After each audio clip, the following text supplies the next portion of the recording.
Ibu-ibu, ada peraturannya. Satu, tidak boleh nyender ya, yang usia di bawah 60 tahun. Yang kedua, tidak boleh buka HP, baca WA selama pengajian karena kita membahas Quran.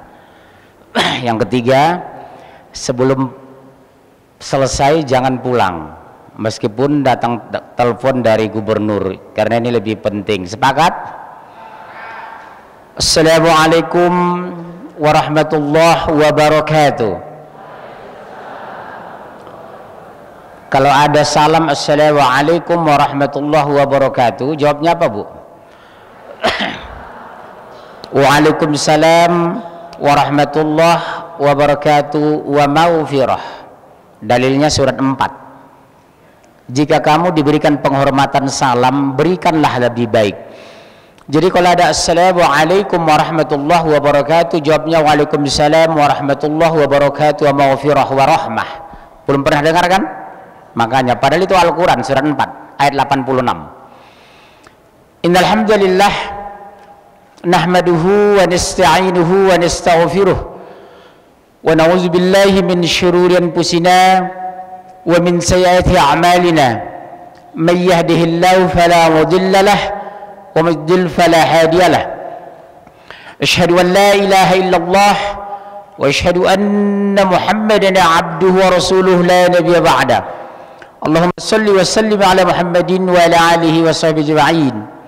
فقال الله تعالى في القرآن الكريم أعوذ بالله من الشيطان الرجيم يا أيها الذين آمنوا اتقوا الله حق تقاته ولا تموتن إلا وأنتم مسلمون. أما بعد, alhamdulillah kita bersyukur di pagi hari yang agak mendung ini kita diberikan sehat.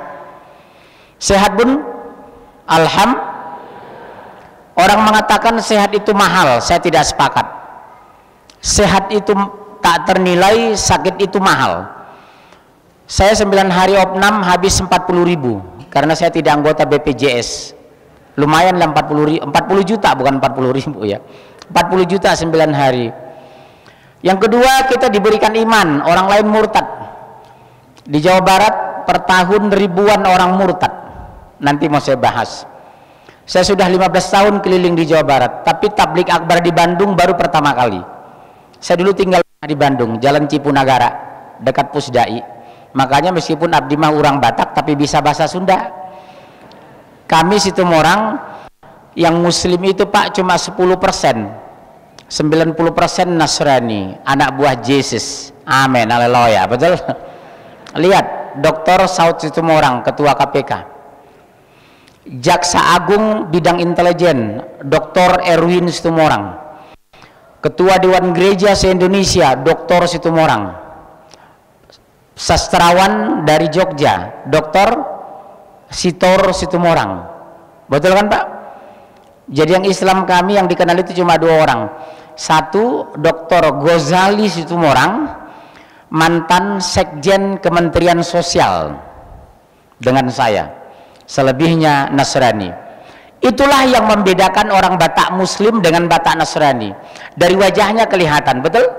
Meskipun saya Situmorang berbeda dengan supir angkot PPD Metro Mini, betul ya? Islam bisa merubah peradaban, membentuk akhlak, membuat orang marah menjadi ramah, rusak menjadi baik, kotor menjadi bersih, brutal menjadi terhormat. Lihat wajah saya, enak dilihat kan? Meskipun Situmorang, subhanallah. Kenapa? Kalau kita muslim minimal 5 kali air kita berwudu, sekian puluh kali kita bersujud, ketenangan jiwa diberikan. Biar kaya raya tapi tidak pernah sombong, miskin tapi tidak pernah minder. Itulah orang beriman.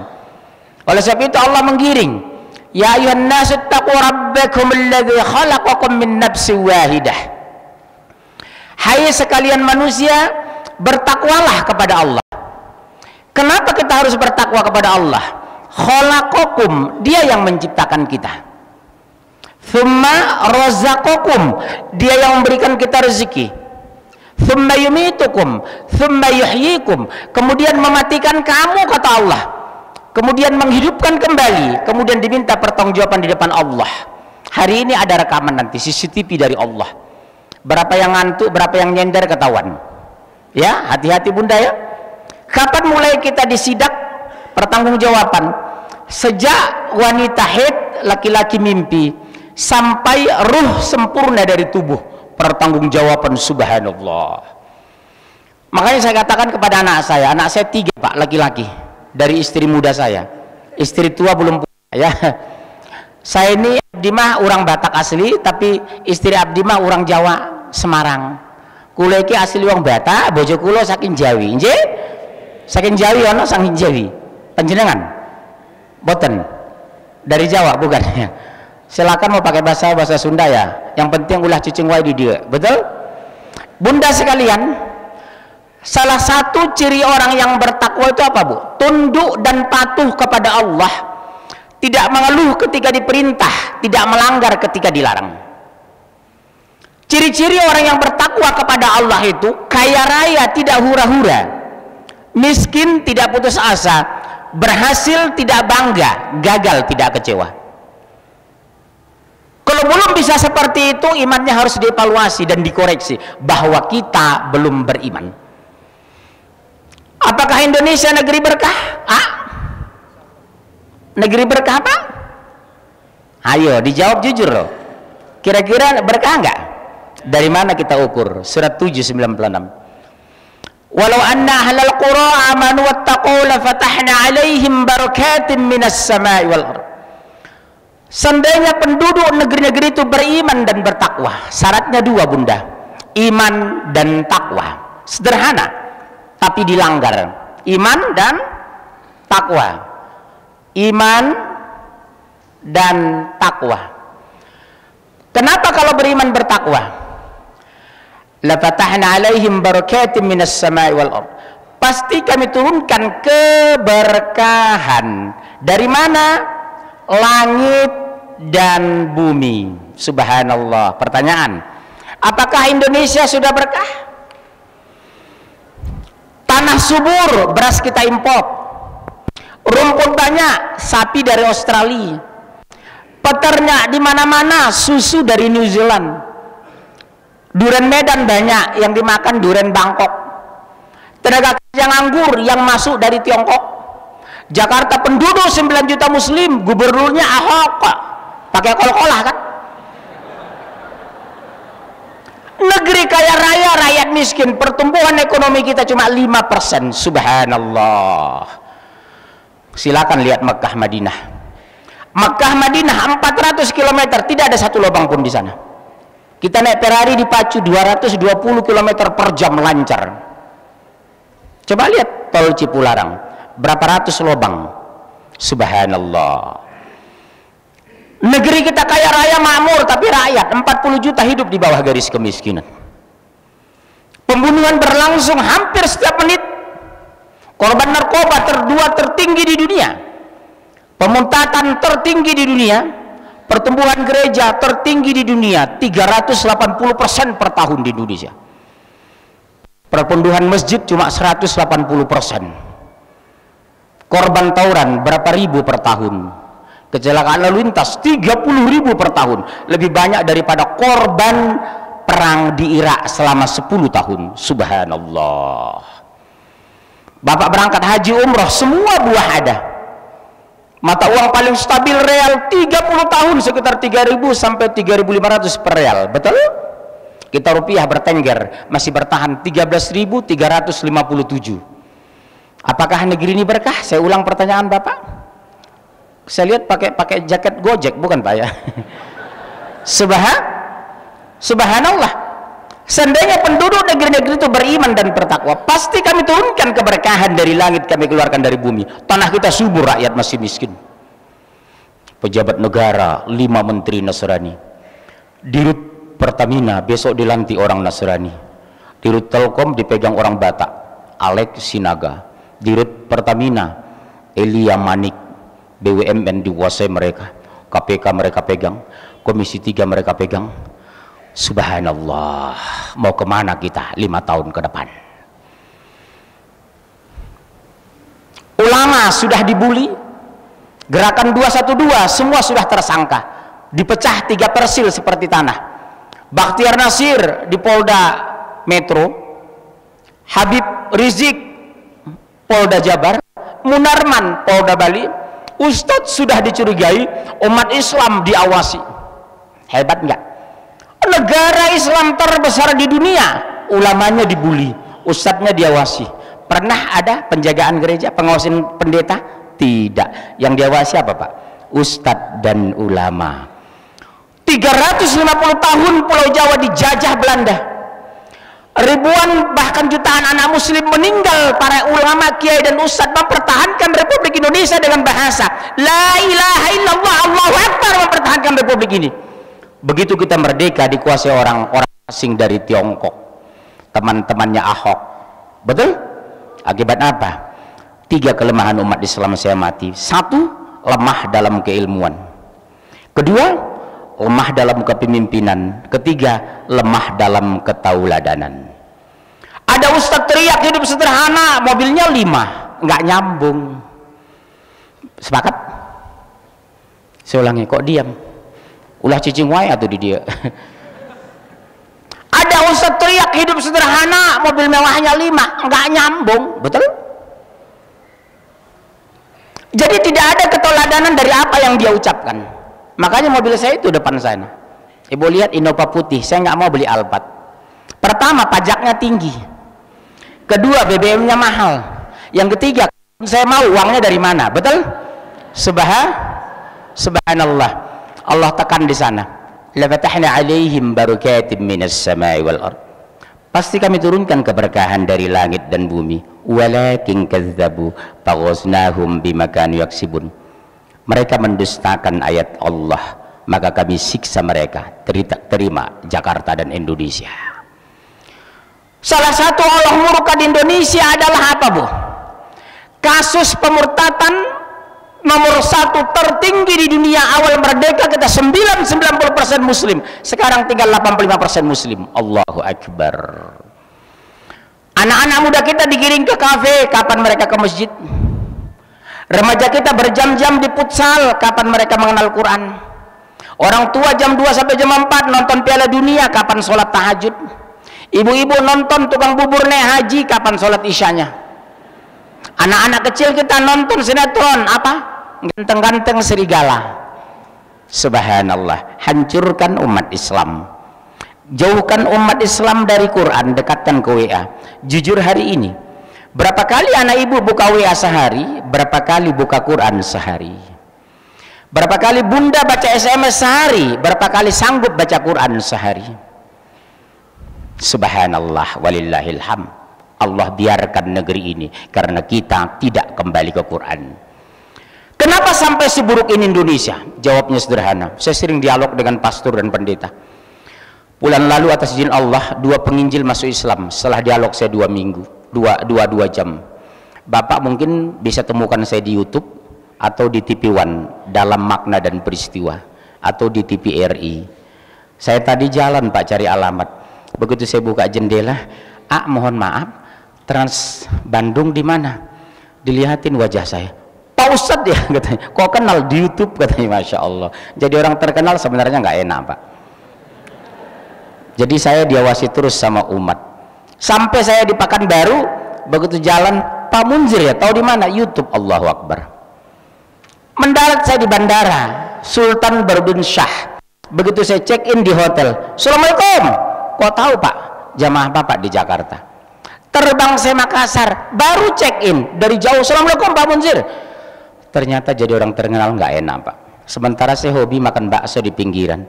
Begitu saya ketemu, belum saya bayar sudah dibayar orang. Nggak enak Pak. Nggak enak, jarang, maunya sering gitu ya. Subhanallah. Masya Allah. Bunda ya, dari mana akarnya sebenarnya Bunda? Kita buka Al-Quran. Ustadz bisa nggak sini Ustadz? Ustadz bacakan terjemahannya aja nanti. Antum aja terjemahan, antum coba. Bisa, nanti terjemahan aja langsung. Kita buka Al-Quran surat 2 120. Akarnya di sini sebenarnya. Kita bongkar akar hari ini. Selama ini yang kita angkat daun, akar tidak dicabut, akhirnya akarnya kemana-mana, daunnya layu, akar masih hidup. Buka Al-Quran surat 2 120. Kenapa kita dihancurkan? Surat 2 120. Bayangkan masjid sebesar ini, spidolnya cuma 1. Kasihan ya. walan taradha ankal yahudu walan nasara hatta tattabi'a millatahum qul inna hudallahi huwal huda. Orang-orang Yahudi dan Nasrani tidak akan pernah senang kepada kamu, berarti benci. Subhanallah. Hati-hati loh, ini Al-Quran. Surat 2 ayat 120. Kenapa benci, Bu? Sampai kamu mengikuti millatahum. Millah apa itu, Bu? Ad-din, agama. Bagaimana agar umat Islam itu murtad dari Islam, hancurkan segala sisi. Wanita kondisikan malu berhijab, itu budaya Arab. Betul pun? Sekarang yang menghancurkan Islam itu berbagai. Satu, Syiah. Kedua, komunis atau PKI. Yang ketiga, Nasrani. Yang keempat apa?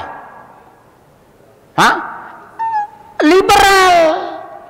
JIL, jaringan iblis lokal. Mereka hancurkan struktur berpikir kita agar umat Islam jangan kembali ke Quran, back to Quran. Karena orang JIL kita dididik di Amerika. Contohnya siapa? Yang membela Ahok kemarin, Safi Ma'arif. Dulu Safi, sekarang jadi sapi. Dulu Buya, sekarang jadi buaya. Betul? Mohon maaf kalau ada ponakannya.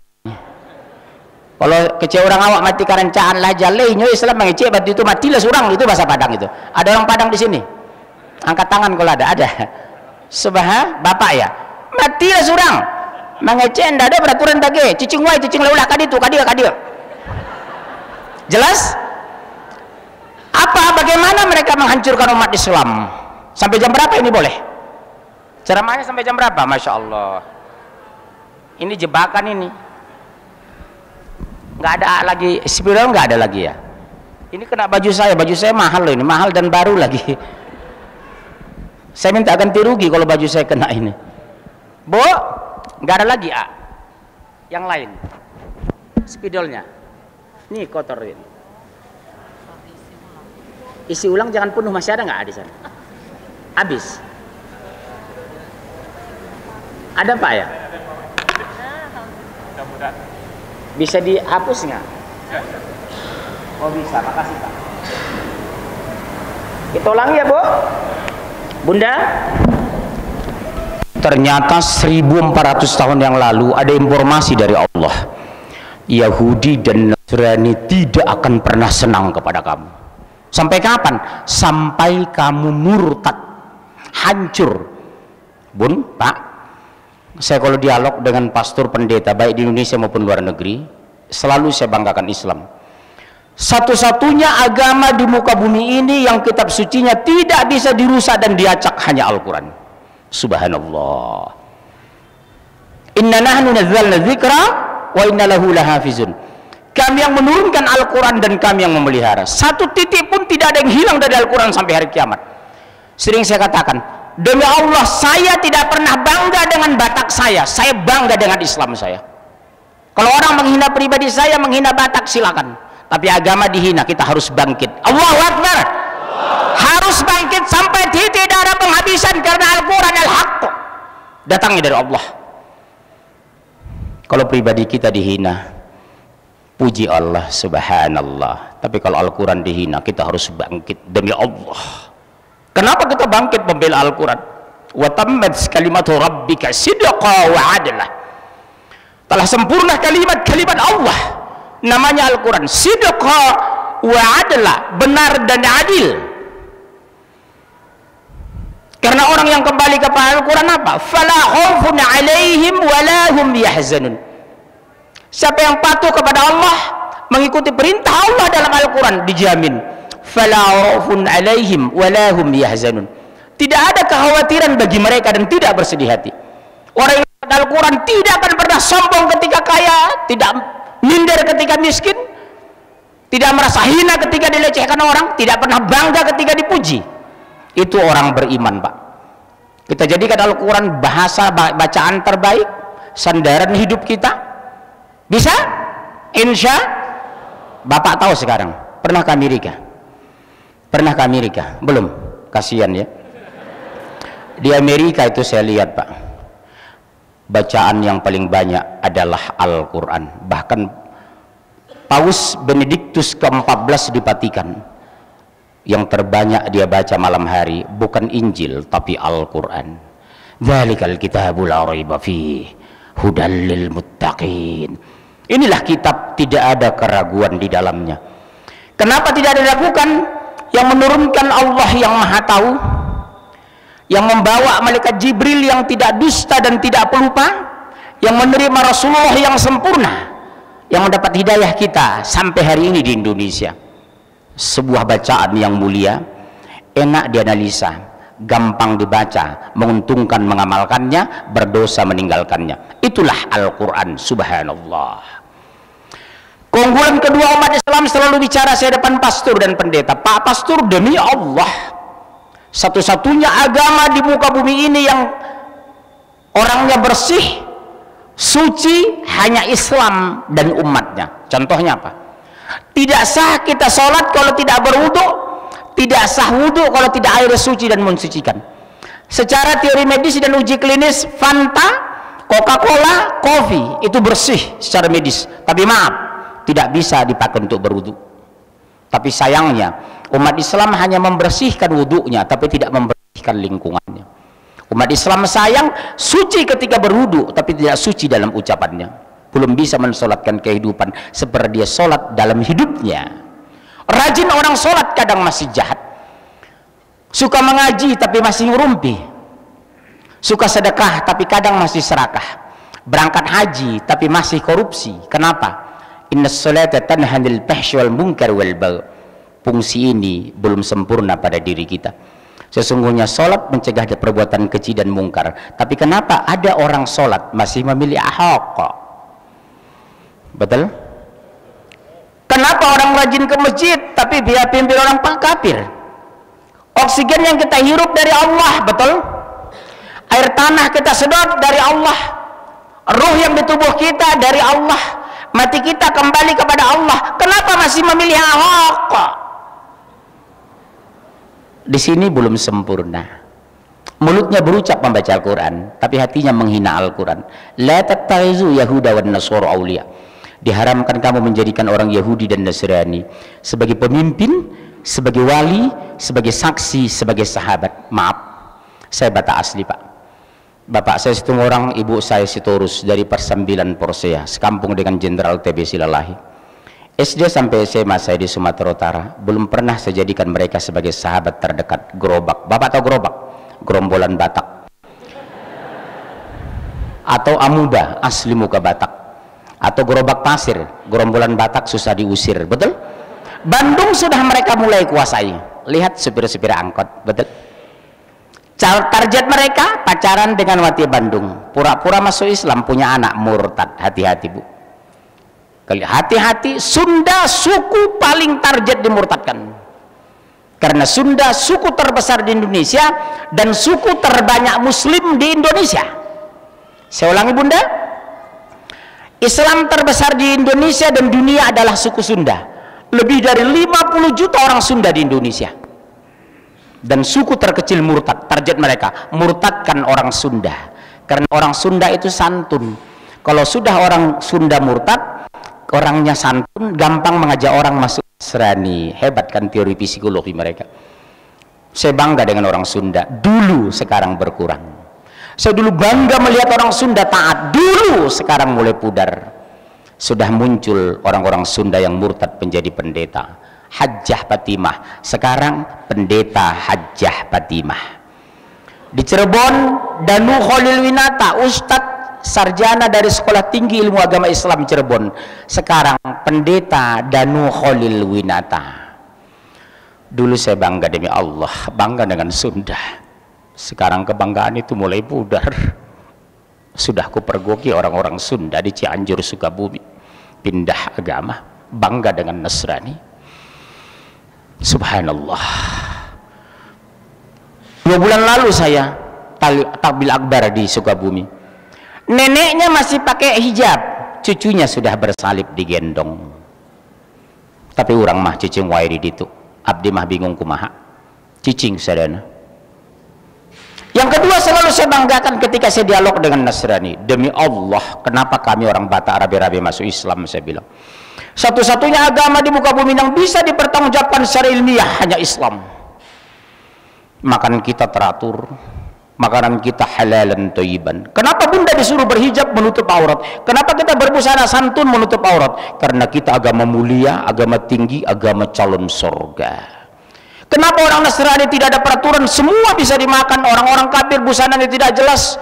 Jawabnya karena jatah mereka neraka jahanam.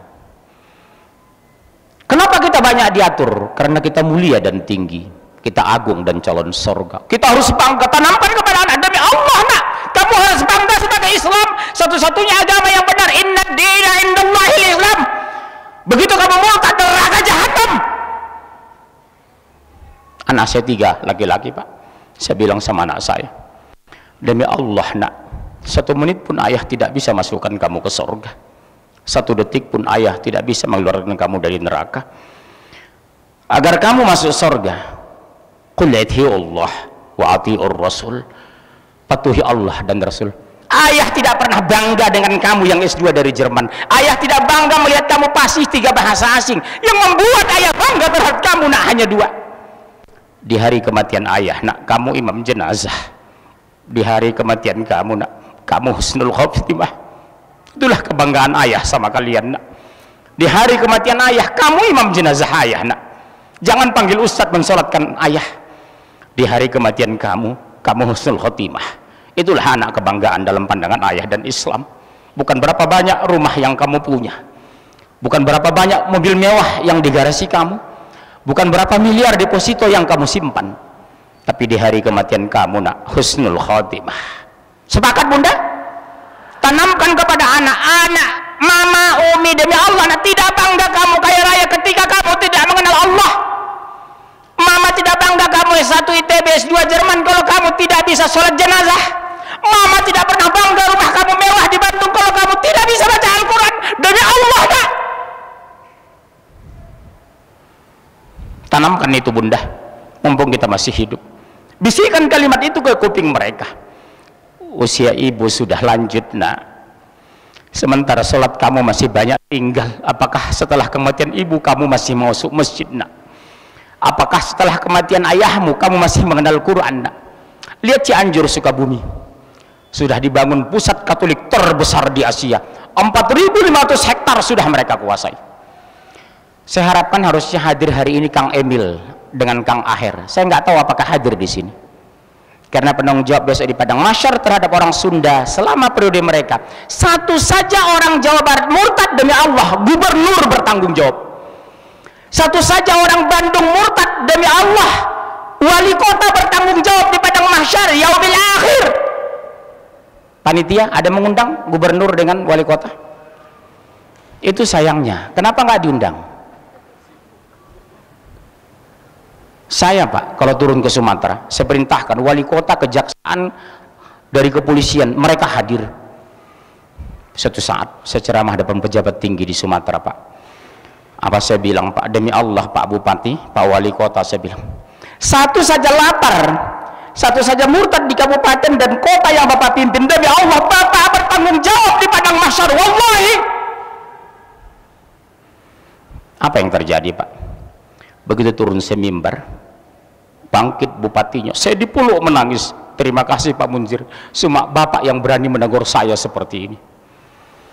Saya berharap sebenarnya Kang Aher hadir dengan Kang Emil, karena hari ini Jawa Barat dan Bandung sedang dikepung orang-orang kafir, kuasai Sunda, karena Jawa Barat hinterland kota Jakarta. Ribuan orang Sunda sekarang murtad setiap tahun dengan dana puluhan triliun per tahun, memurtadkan orang Sunda di Jawa Barat ini. Bunda, wah, udah setengah jam lebih ya. Waktu sampai jam berapa? Jam 11 ya. Bunda, Yahudi dan Nasrani tidak akan pernah senang kepada kamu sampai kamu mengikuti agama mereka. Murtad. Masya Allah. Dari mana mereka mulai? Satu, kuasai sistem hukum, masukkan hukum Belanda. Kedua, kuasai pasar, dia menguasai ekonomi. Ketiga, kuasai intelijen, dia menguasai informasi. Keempat, kuasai tanah, dia menguasai negara. Kelima, kuasai media, dia menguasai dunia. Selesai Indonesia hari ini, Bu. Hukum kita sudah hukum Belanda. Kalau hukum Islam mencuri potong tangan, betul? Korupsi potong tangan. Berbuih mulut presiden bicara penegakan hukum, law enforcement di Indonesia masih terjadi korupsi di tingkat pejabat tinggi karena hukumnya hukum manusia, bukan hukum Allah. Betul? Hukum Allah betapa mulia. Maaf, udah nikah Mas A? Yang udah nikah siapa? Udah nikah? Udah nikah? Jangan terus udah nikah Mas. Terus kapan nikahnya? Ini belum semua. Udah nikah yang batik? Iya, sini mau saya kasih contoh. Sini berdiri, kadia. Ulah takut atau abdi mah orang Batak tapi sudah jinak kadia. Nama siapa A? Kasih ambil mic. Nama siapa? Asli orang Sunda? Bukan. Asli di mana lahir? Kok kelihatan gemetar? Pakai ini atuh A. Ulah gemetar abdi mah udah Batak tapi udah jinak atuh. Ulah cicing.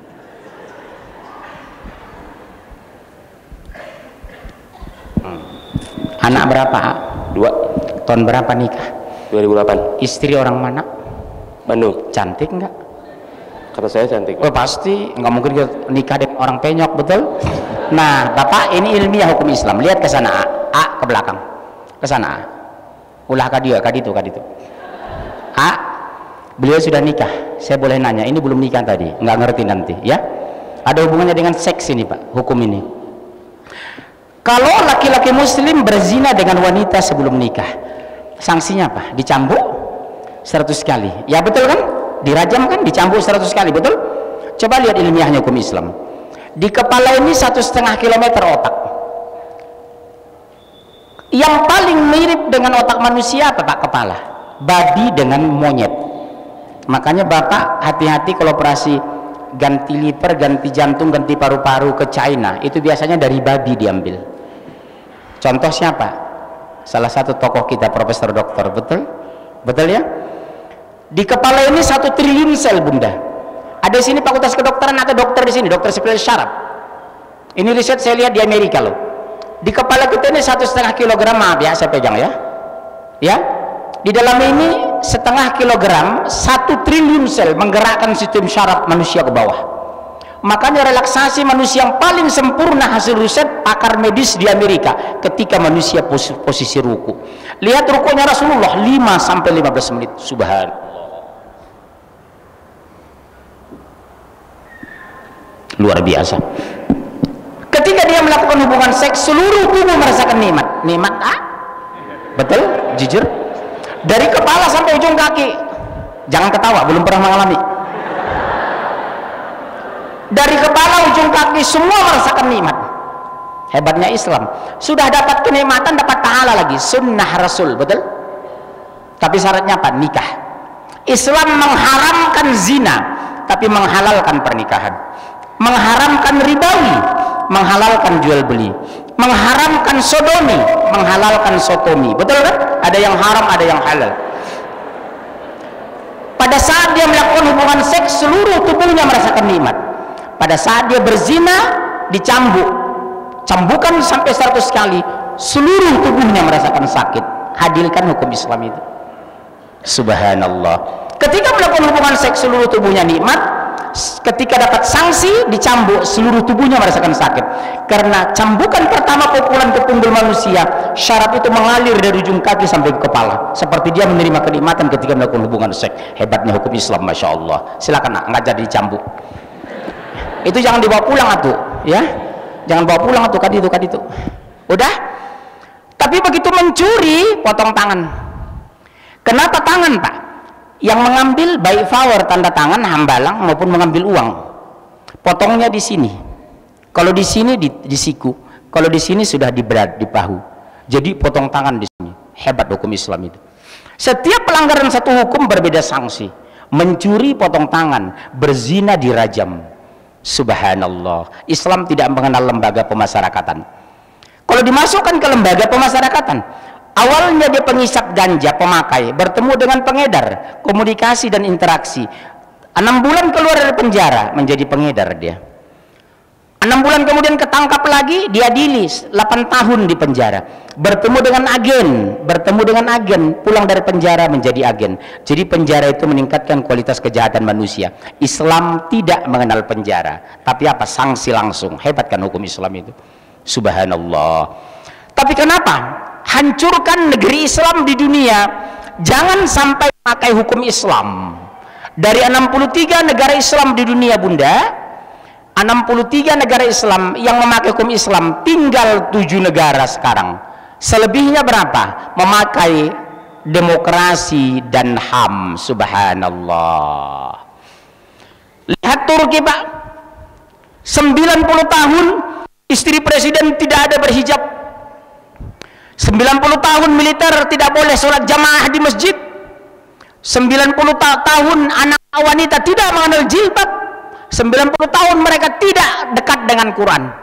Begitu Erdogan Allah takdirkan menjadi presiden, sekarang di Istanbul sholat subuh hampir sama dengan Jumat.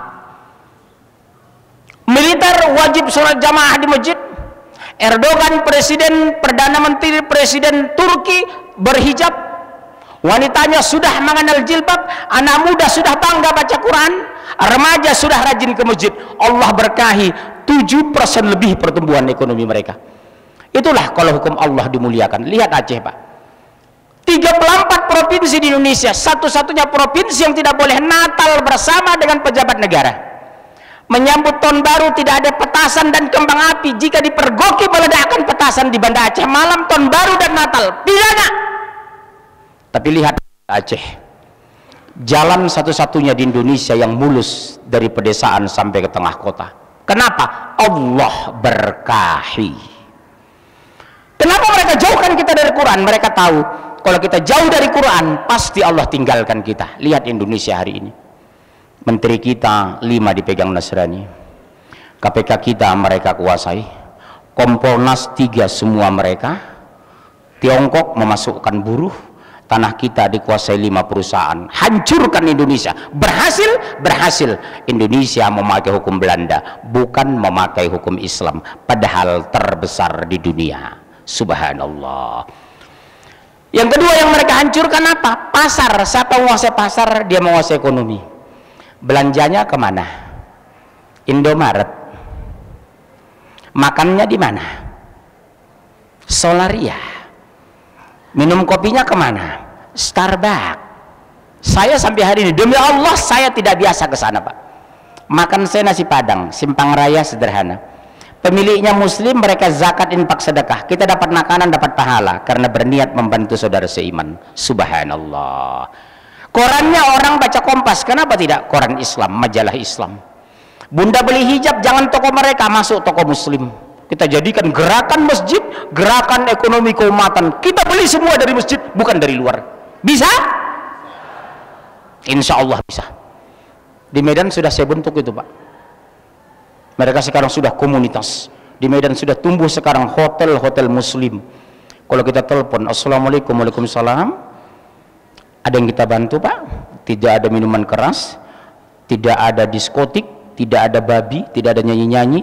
Siapa yang bawa wanita harus bawa surat nikah resmi. Di Medan malah kami Islam cuma 64%. Hotel muslim tumbuh subur dan maju di Medan.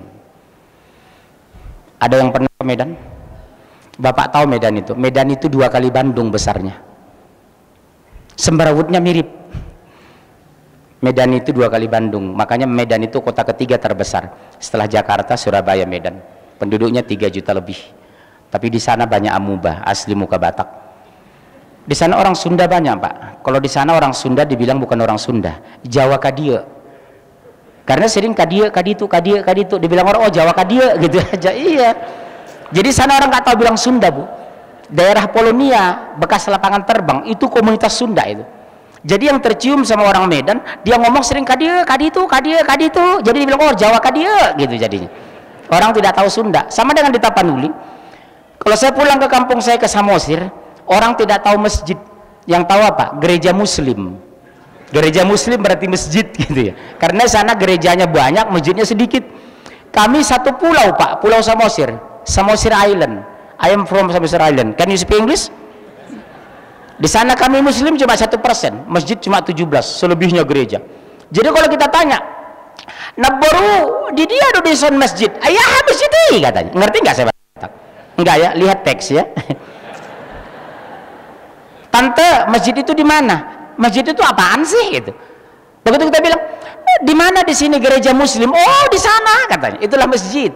Subhanallah, masya Allah. Ya, ini ustadznya nggak kasih minum ini ya. Tega amat ini, ustadz nggak kasih minum. Baru pertama dalam sejarah ini. Iya. Kedua, tolong bunda belanja biasakan ke pasar Muslim. Beli majalah-majalah Muslim, koran-koran Muslim, beli hijab-hijab Muslim, insya Allah ekonomi kita terbangun. Betul, bisa dimulai. Yang ketiga, siapa menguasai intelijen, dia menguasai informasi. Mereka ini bermain di militer, kuasai intelijen agar mereka menguasai informasi. Yang keempat, siapa menguasai tanah, dia menguasai negara. 80% tanah sekarang dikuasai orang Cina Katolik atau Protestan. 10% tanah dikuasai BUMN. 10% tanah baru dikuasai Muslim. Muslim 85% menguasai cuma 10%. Cina 6% penduduk menguasai 80% tanah di Indonesia. Kalau dengar begitu bang, emangnya saya ayam? Subhanallah. Kalau kita melihat sesuatu di luar kemampuan kita, banjir kencang, hujan petir, apa disebut? Masya Allah. Lihat panas, Masya Allah. Naik ke puncak, Allahu Akbar. Suami nikah lagi, Alhamdulillah. Ya, ya sudah jelas, Bu. Hancurkan Islam. Yang keempat apa? Siapa menguasai media, dia menguasai dunia. Lihat Pak, Haritanu punya 5 televisi. Jauh lebih berbahaya Haritanu daripada Ahok. Haritanu punya media, punya uang, punya massa, punya partai. Dia menggerakkan jutaan umat Islam bergabung di partainya dengan dana ratusan triliun, siap menggembosi Indonesia. Orang fokus ke Ahok, saya bilang ada yang lebih berbahaya Haritanu. Kenapa? Orang cicing waidi dia. Dia punya uang ratusan triliun, punya 5 televisi yang bisa brainwash, cuci otak atau huzul fikri bagi manusia umat Islam. Dia punya partai menggerakkan jutaan mulai sampai ke pedesaan. Makanya doa saya Pak, demi Allah, sampai hari ini saya masih berdoa, ya Allah berikan petunjuk kepada Haritanu dan Ahok, karena mereka orang berbahaya di Indonesia ini. Saya ulangi ya Pak, kita doakan bareng-bareng nanti malam sampai bulan September nanti minimal. Ya Allah berikan petunjuk hidayah kepada Haritanu dan Ahok, mereka orang berbahaya di negeri ini. Waktu zaman Rasulullah ada 2 Umar luar biasa kencang ingin menghancurkan Islam, membuli kebenaran. Doa Rasulullah apa? Doa Rasulullah, ya Allah berikan hidayah kepada 2 Umar, berikan hidayah kepada 2 Umar. Allah takdirkan Umar bin Khattab masuk Islam, menjadi kekuatan bagi perjuangan Islam pada saat itu. Umar itu ketika itu preman Muslim, preman Mekah Pak. Begitu masuk Islam bicara dengan Rasulullah, ya Rasulullah, apakah Islam ini agama yang hak? Naam, betul kata Rasulullah. Kenapa kita sembunyi-sembunyi menyampaikan Islam? Dia lari ke samping Baitullah. Ya ayuhan nas, hai sekalian manusia, saksikan Umar bin Khattab hari ini masuk Islam. Baru berapa menit sudah berjuang. Ibu-ibu masih foto-foto di atas itu. Tengok, masih selfie-selfie. Hah?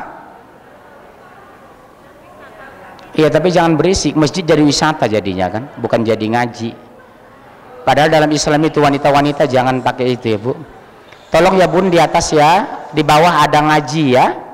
Boleh selfie tapi jangan mengganggu di bawah.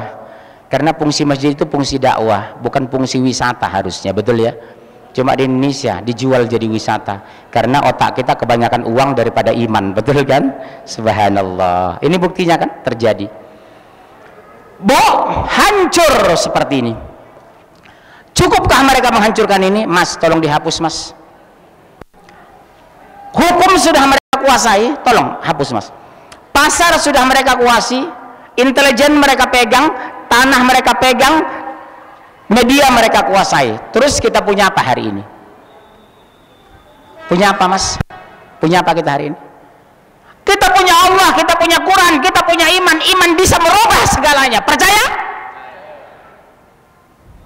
Tahu, Pak, kalau mereka tiba-tiba menyerang kamu, kata Allah, kuturunkan 5.000 malaikat yang bertanda membela kita. Itu Al-Quran surat 3 125.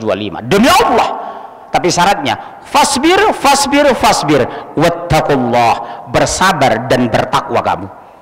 Seperti apapun mereka mengancam kita, kita akan diserang Tiongkok kalau Ahok kalah, kita dikepung oleh Australia kalau kita menjauhkan Ahok, kita dipecah belah Amerika. Kalau kita kembali kepada Islam, kita menang, insya. Lihat zaman kemerdekaan, Belanda begitu kuat dengan peralatan militer yang luar biasa. Pasukan mereka berpengalaman. Kita menghadapi dengan bambu runcing dan takbir. Allah menangkan Indonesia karena kita berjuang demi Allah dan mencari rahmat Allah. Sekarang kita kembali diuji, apakah kita mau kembali ke Quran? Mau? Pak, apa kita mau kembali ke Quran?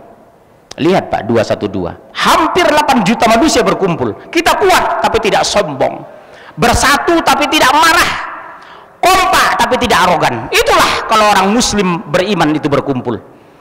Tidak ada satu rumput pun yang goyang di Monas ketika itu. Tidak ada satu petugas yang kita lempar, tidak ada satu Cina yang kita caci maki, tidak ada pejabat yang kita pojokkan, karena kita muslim dan beriman. Itulah ciri-ciri orang beriman, kompak tapi tidak sombong, kuat tapi tidak arogan. Subhanallah walillahilham. Cukupkah mereka menghancurkan Islam seperti itu? Belum. Bagaimana tahap kedua? Tahap kedua menghancurkan kita. Ibunda tolong serius ya. Usia 4 sampai 8 tahun digiring apa? Nonton sinetron. Usia 9 sampai 17 kemana digiring? Futsal.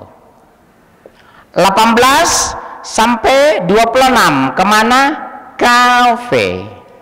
Umur 27 sampai mati, seusia bapak-bapak menjelang meninggal ini, kemana? Bola. Piala Dunia, Piala Eropa, IFF. Yang ekonominya lumayan, grup Harry Davidson. Hancurkan segmen usia di tubuh umat Islam. Berhasil mereka. Pertama mereka hancurkan, Bunda lihat, 4-8 tahun menjelang maghrib, apa sinetronnya? Ganteng-ganteng serigala. Anak-anak sayang kalau ke masjid, kenapa? Nonton televisi. Lihat, perhatikan anak Bunda, menjelang maghrib, menjelang isya, munculkan sinetron tukang bubur naik haji. Naik haji biasanya 20 hari, ini 5 tahun nggak selesai naik hajinya. Luar biasa kan? Bunda sayang kalau nggak menonton. Hebat mereka. Penasihat hukumnya siapa? Ruhut Sitompul. Skenario siapa? Ram Punjabi. Ruhubnya Nasrani, Ram Punjabinya Hindu. Dua kafir mengepung kita. Yang korban ibu-ibu muslim. Terlambat membaca Al-Quran karena nonton sinetron. Sederhana tapi menghancurkan. Betul? Usia 9-17 giring ke futsal. Saya pergoki anak-anak di Bekasi, kalau pulang saya dari Jakarta ke Bekasi. Sampai di rumah saya menjelang isya, anak-anak berangkat setelah asar ke futsal. Pulangnya isya. Pertanyaan kita, di mana maghribnya, kapan isyanya? 3 waktu sholat anak-anak remaja kita hilang setiap hari. Celakanya ibu-ibu kalau anak pulang futsal bukan ditanya, udah sholat nggak anak? Sholatnya di masjid atau tidak? Berjamaah atau bukan? Imamnya apa tadi? Yang bapak tanya kepada anak pulang dari futsal, sudah makan nak? Sama dengan suami ibu. Kalau suami ibu pejabat dinas keluar kota, begitu mendarat di Bandara Kuala Namu Internasional di Medan, suami ibu nelpon, ma, alhamdulillah sudah mendarat. Sekarang jam 12:10, Medan belum masuk waktu, ma. Kalau suami ibu beriman dinas keluar kota, ma, Bandung sudah zuhur karena 12:01, sudah sholat nggak, ma? Ma, tolong sore-sore nanti maghrib anak kita suruh ke masjid ya, ma. Habis pulang dari masjid tolong awasi baca Quran ya, ma. Ma, habis itu tolong belajar ya, ma. Itu suami yang soleh. Kalau suami ibu seperti ini, keluar kota yang diingatkan sholat, ibadah, ngaji, baru pertanyaan keempat makan. Kalau belum meninggal jangan dikubur, ya, jangan dikubur kalau belum meninggal. Sepakat? Meninggal dulu baru dikubur, betul? Ini kadang suami berangkat dinas keluar kota, begitu mendarat, alhamdulillah saya selamat sampai karena naik Garuda. Udah syirik dia. Dia sampai ke Makassar karena Garuda, bukan karena Allah. Begitu sampai di kantor dia bilang, "Ma, AC kita di lantai 2 sudah diservis, Ma. Alphard kita sudah dibawa ke bengkel. Fortune kita olinya sudah diganti." Di depan atau jauh yang selalu bicara dunia. Kalau ibu masih punya suami seperti itu, saya anjurkan ganti atau tukar tambah. Jangan pertahankan seperti suami. Tidak ada untungnya. Teman makan, teman mindu, teman main, teman di kantor, teman apa lagi?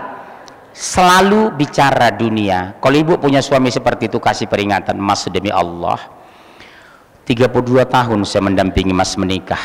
Setiap Mas berpisah dengan saya dinas keluar kota, tidak pernah menegur jam sholat saya, tidak pernah menanyakan anak kita mengaji atau tidak, tidak pernah mengkoreksi saya berhijab syari atau tidak. Mas selalu berkutat seperti dunia. Umur Mas sudah 52, 4 tahun lagi pensiun loh Mas, demi Allah loh Mas." Ada suami ibu seperti itu? Mayoritas. Wajah ibu kan kelihatan wajah-wajah galau ini. Saya ini belajar psikologi bu, 6 SKS. Wajah itu kelihatan, nggak bisa dusta. Walaupun senyum, tapi sudah tidak simetris. Betul kan? Subhanallah. Banyak wanita curhat kepada saya, fasilitas lengkap, sarana cukup, mobil 6, rumah mewah. Ternyata hidup stres karena suami tidak beriman. Mau bilang apa bunda? Kesalahan sama bunda dulu. Apa salah bunda? Salah bunda apa dulu? Tahu?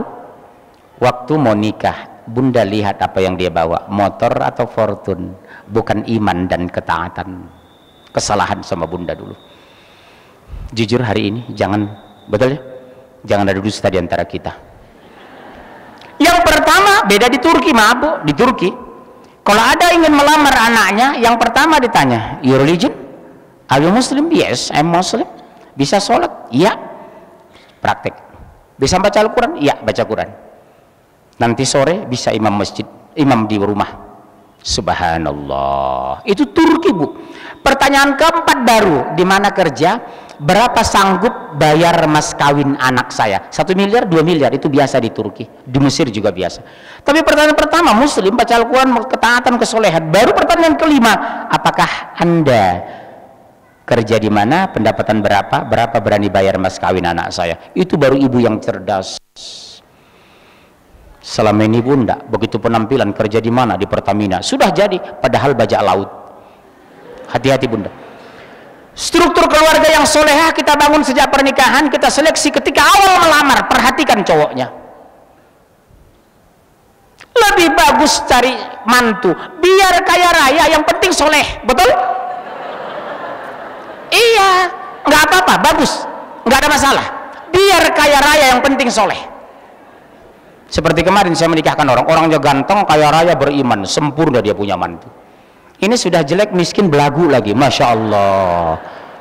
Kenapa rusak keluarga Islam di Indonesia? Maaf ya bunda, karena kepala keluarga sebagai rizal ayah atau suami dari ibu tidak mengenal agama. Makanya sering nasihat saya, jadikan uang sebagai sarana hidup, jangan jadikan uang sebagai target hidup. Saya ulang ya bunda, jadikan uang sebagai sarana hidup, jangan jadikan uang sebagai target hidup. Kalau kita jadi uang sebagai sarana hidup, ada kita bersyukur, tidak ada kita sabar. Tapi kalau sebagai target hidup, tercapai kita sombong, tidak tercapai kita akan minder, karena sudah jadi target. Pasti stres karena sudah ada target. Saya dulu pak awal nikah dengan istri saya, istrinya orang Jawa pak. Kenapa saya milih orang Jawa? Jawabannya sederhana, karena wanita Jawa itu wanita paling netral di Indonesia. Orang Jawa itu juga perhatikan, kalau marah tidak meledak-ledak, kalau dapat rezeki tidak berlebihan. Keunggulan orang Jawa, dia melihat suami itu melihat pribadinya, betul? Mobil pribadi, rumah pribadi, betul? Subhanallah. Insya Allah. Bu, yang ketiga, dari mana mereka menghancurkan kita?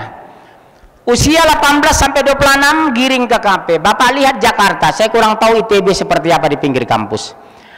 Dari Jatinegara sampai Salemba ada kedokteran umum dan kedokteran gigi sebelah kiri jalan.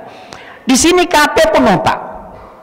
KFC, McD, Hokoka Bento, 7-Eleven, semua bergaya kafe, dikepung kafe di sekitar kampus UI. Saya ngajar di kampus, Bu.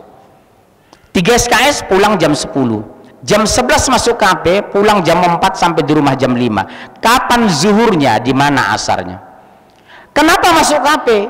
Di kafe dindingnya, temboknya dari kaca, wifi, internet gratis, harga kopi terjangkau, wanita yang melayani ramah dan relatif cantik. 5-6 jam bertahan di kafe mahasiswa. Kapan zuhurnya, di mana asarnya?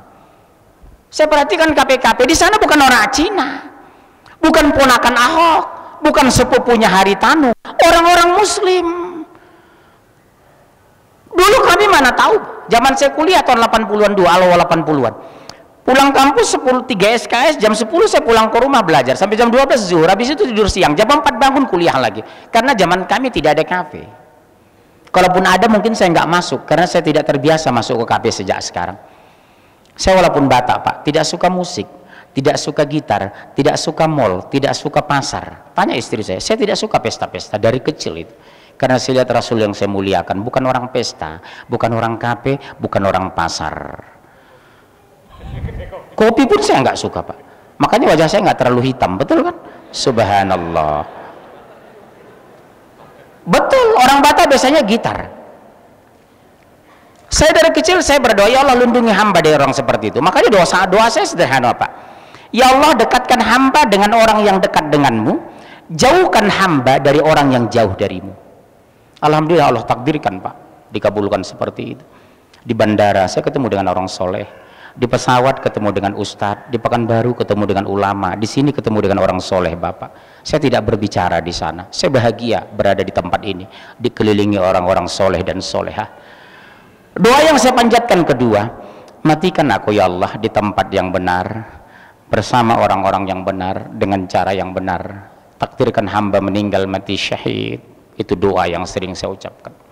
Dekatkan hamba ya Allah kepada orang yang dekat denganmu, jauhkan hamba dari orang yang jauh darimu. Dapat teman wanita ibu tidak suka ngerumpi, beragamanya dia taat, membaca Al-Quran setiap hari, mencintai anak dengan ikhlas, dan melayani suami dengan tulus. Itulah seorang wanita yang beriman. Saya tidak mau dengar bahasa bunda, capek mama nak menyuruh kamu sholat. Demi Allah bunda, saya menangis ucapan seorang ibu kepada anaknya seperti itu. Jangan ucapkan itu. Capek mana melahirkan daripada mengurus anak? Capek mana mengandung daripada mendidik anak? Kenapa teganya bunda mengatakan, mama capek nak mengurus kamu sholat, mama capek nak mengurus kamu baca Al-Quran? Anak laki-laki demi Allah bunda, wajib kita didik sampai dia mati atau kita mati duluan. Anak wanita sampai kita nikahkan.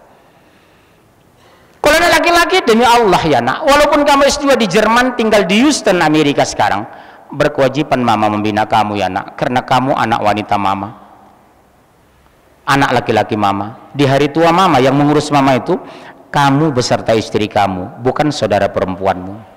Ibu saya sampai meninggal Bu, koma 10 hari di Medan, belum pernah diurus oleh anak perempuannya. Adik saya 2, kakak saya 1 perempuan, 3 perempuan. Ibu saya tidak mau merepotkan anak wanitanya lagi karena sudah menikah. Makanya ibu doktrin kepada anak laki-laki, ibu demi Allah ya nak, kamu milih istri itu yang solehah ya. Di hari tua mama nanti demi Allah, yang mengurus mama itu istri kamu nak. Kalau kamu tidak punya istri yang solehah, hari tua mama terlunta-lunta nak. Demi Allah, ibu doktrin anak seperti itu, anak laki-laki bunda ya bunda. Pilih wanita yang solehah nak, supaya dia mencintai mama dan mencintai dia. Karena Allah takdirkan mama besok panjang umur sampai uzur.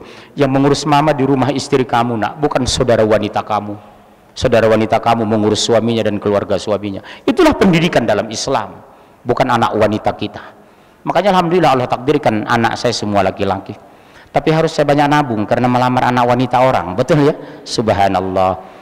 Yang keempat, coba lihat, umur 27 sampai mati. Siapa itu? Laki-laki lihat suami ibu di rumah, 4 jam nonton bola, jam 2 sampai jam 5.30 Piala Dunia. Padahal tolong dihapus mas, tolong dihapus.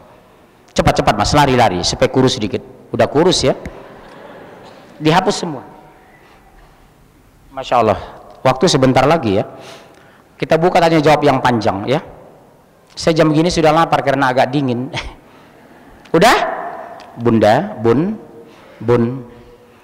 coba awasi suami bunda. Berapa banyak, berapa jam di rumah nonton Piala Eropa, Piala Dunia, IFF. Tegur dengan halus dan santun. Pak, Papa sudah umur 62, sudah 6 tahun pensiun. Dari saya nikah sampai sekarang 32 tahun saya mendampingi Papa. Kok masih betah depan televisi? Kapan mau Bapak baca Quran?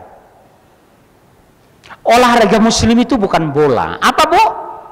Panah. Betul ya? Panahan. Kedua, berkuda. Ketiga, renang. Keempat, gulat. Ini olahraga muslim Islam yang islami diajarkan oleh Rasul yang mulia. Bola itu dari Yahudi.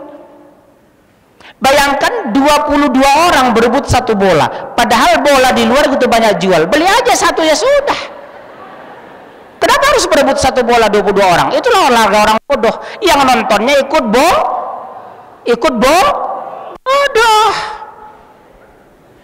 Bola itu olahraga dari Yahudi, karena Yahudi itu orang bodoh. Karena bodoh itulah mereka mengingkari Allah.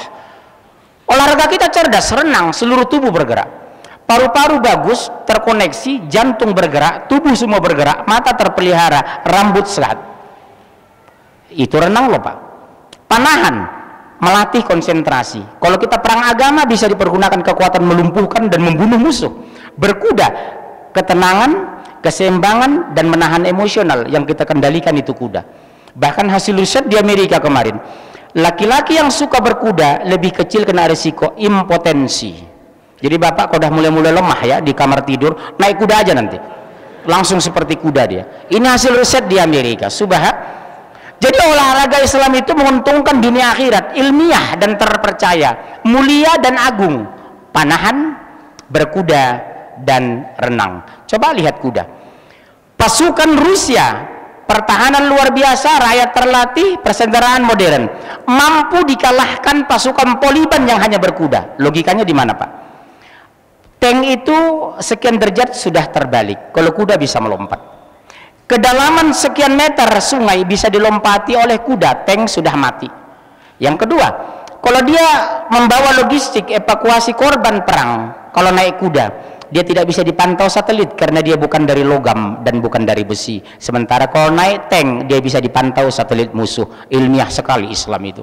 Jadi naik kuda itu dipergunakan untuk mempertahankan Islam dan membela Islam karena tidak bisa dipantau oleh satelit Amerika. Allahu Akbar, Masya Allah. Makanya sekarang di Sumatera Pak, Medan, Pekanbaru, Padang, itu futsal dihapus, lapangan tenis dibuang, bulu tangkis ditiadakan. Diganti apa saya lihat? Medan, Pekanbaru, Palembang. Apa? Kolam renang, panahan kuda. Betul Pak, pesantren-pesantren sekarang di Sumatera sudah mengganti, tidak ada hilangkan futsal, hilangkan bulu tangkis, hilangkan tenis meja. Yang ada diajarkan berkuda, panahan, renang. Allahu Akbar. Mudah-mudahan Pulau Jawa mengikut seperti itu. Yang kedua, berhasilkah mereka menghancurkan Islam dengan cara seperti ini? Belum Bunda. Bentuk tahun 2012, bentuk kekuatan menghancur Islam, munculkan JIL. Ibu tahu JIL kan? Jaringan Islam Liberal. Kemudian JIM, Jaringan Intelektual Muhada Muhammadiyah. Kemudian INUL, Ikatan Nahdlatul Ulama Liberal. Yang keempat JIN, Jaringan Islam Nusantara.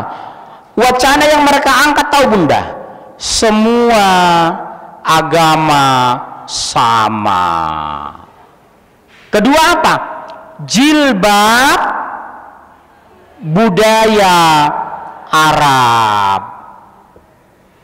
Kelamin aurat wanita hanya kelamin. Pakai kolor doang boleh keluar. Perjalanan haji harus dihapus. Karena apa? Pemborosan. Membolehkan nikah beda agama. Al-Quran sudah harus direvisi. Hebat kan mereka? Kenapa sejahat itu mereka menafsir Al-Quran? Innas sholata tanha 'anil fahsya wal munkar wal baghi. Sesungguhnya sholat mencegah dari perbuatan keji dan mungkar. Apa kata dosen JIL di Jakarta? Kalau sudah tidak melakukan perbuatan keji dan mungkar, berarti tidak wajib sholat. Ini setan atau ustaz? Lihat Dr. Ade Armando, orang awak ini, dosen pasca sarjana UI, apa dia bilang? Menekan Menteri Agama agar membubarkan perjalanan haji karena pemborosan. Mereka katakan jilbab budaya Arab. Lihat Bu Megawati, jadi orang Islam tidak mesti orang Arab. Yang dia sindir itu jenggot. Dia lupa pejuang Indonesia Muslim semua berjenggot. Teuku Umar, Imam Bonjol, Diponegoro, Hashim Asy'ari, Ahmad Dahlan, semua orang berjenggot. Dia lupa mengurus Pak Karno waktu sakit menjelang meninggal orang Arab. Dia lupa gedung naskah proklamasi itu punya orang Arab. Dia lupa Indonesia awal merdeka mengakui kemerdekaan Republik Arab Mesir. Dia lupa kalau Indonesia dibully di PBB, 11 negara Arab all out membela kita. Dia lupa duta besar yang handal di dunia dari Indonesia itu keturunan Arab. Dia lupa tsunami terjadi di Aceh, ratusan miliar negara Arab membantu tanpa publikasi. Subhanallah. Betul? Dia lupa suami pertamanya orang Arab. Iya Bu, langsung kodah namanya ngerumpi paling senang ibu, langsung diri dia sebelah sono bukan sini. Betul, bagi pada apa? Sentimen sama Islam. Masuk akal nggak Pak? Belajar Islam ke Amerika, gurunya orang Yahudi. Sama dengan bikin gudeg ke Tapanuli. Bukan berarti kami nggak bisa bikin gudeg. Habis makan gudeg, budeg. Bikin rendang ke Solo. Kalau saya makan rendang di Solo Bu, saya tanya langsung, Mas panjenengan saking pundi? Saking Jawi. Jawi ini pundi Pak? Solo. Panjenengan asli Solo nggih? Sing makan-makan iki sapa?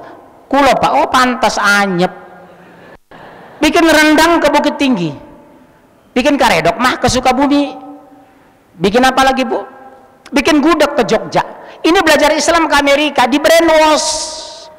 Pulang ke Indonesia, apa kata Nurholis Majid? Semua agama sama. Pintu gerbang pemurtatan apa? Ketika JIL menyampaikan bahasa itu, semua agama sama. Padahal Al-Quran tegas dan objektif. Inna dina indallahil Islam. Subhanallah. Yang kedua, hijab peraturannya dari Allah karena menguntungkan. Kedua, ibu mulia. Ketiga, ibu dijaga. Yang keempat, ibu diampuni. Itulah substansi orang berhijab. Tapi syaratnya maaf, hijab syar'i. Pelan-pelannya Bu, diturunkan ke bawah. Jangan diikat di leher kayak orang bunuh diri. Betul kan? Turun segini. Insya muncul pertanyaan, cukupkah mereka menghancurkan ini? Oh belum, masih ada cara. Apa caranya? Subhanallah. Satu, hilangkan sinyal sains dan teknologi dari ilmu pengetahuan Islam. Hilangkan sains dan teknologi dari Islam. Apa contohnya? Waktu saya SMA di Medan, SMP, SD, saya tidak mengenal matematika, yang ada aljabar. Aljabar itu dari aljabar yang menemukan matematika, huruf dan angka. Hilangkan aljabar, masukkan matematika. Saya tidak mengenal astronomi, yang ada apa? Ilmu falak. Dulu saya tidak mengenal biologi, muncul apa? Ilmu hayat. Dulu waktu saya di Medan nggak tahu saya etika, yang ada akhlak. Sekarang aljabar ganti sama matematika. Ilmu falak munculkan astronomi. Akhlak rubah menjadi etika. Dulu pelacur ganti dengan PSK. Kerja adik mah di mana? Di Jakarta adik. Oh adik saya mah PSK. Oraisin. Nggak malu Pak, kenapa? Pekerja seks komersial sama dengan orang Telkom, Pertamina, sama-sama bekerja. Betul? Akhirnya orang pelacur tidak merasa malu. Kalau bahasa sastranya eufemisme. Apa? Penghalusan bahasa. Orang berzina tidak malu menjadi pezina. Sekarang korupsi hilangkan dari media apa? Kesalahan prosedur. Oh adik saya mah bukan berzina, apa? Kecelakaan. Biasanya kecelakaan penyok, ini kok benjol. Ini yang jadi masalah. Dihancurkan oleh bahasa Yahudi. Betul ya Pak? Sekarang murtad hilang dari media apa? Pindah agama, mutasi. Kafir, oh jangan umbar media Pak, vulgar, kasar. Itu anti NKRI, intoleransi, oh jangan kafir Pak, non muslim. Berani nggak ente? Kenalin dong teman saya kafir, nggak berani lagi kan?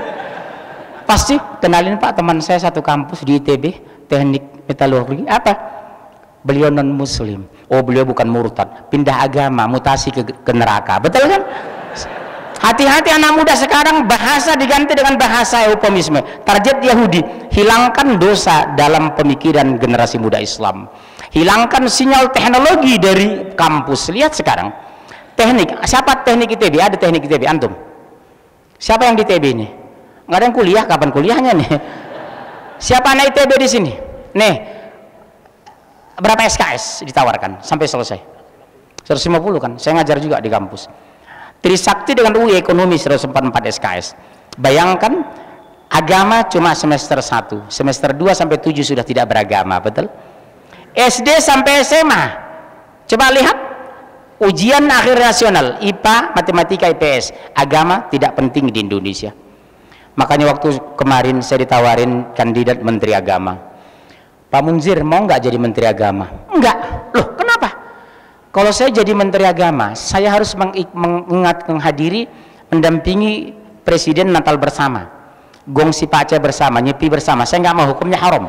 Terus Bapak maunya apa? Menteri pendidikan, saya bilang. Kalau menteri pendidikan saya ubah kurikulum, 104 SKS, 144 cukup 120, yang teknik cukup 120, 30 terlalu banyak 150 itu. Tapi sampai sekarang HP saya aktifkan, tidak ada dihubungi Jokowi. Ya sabarlah.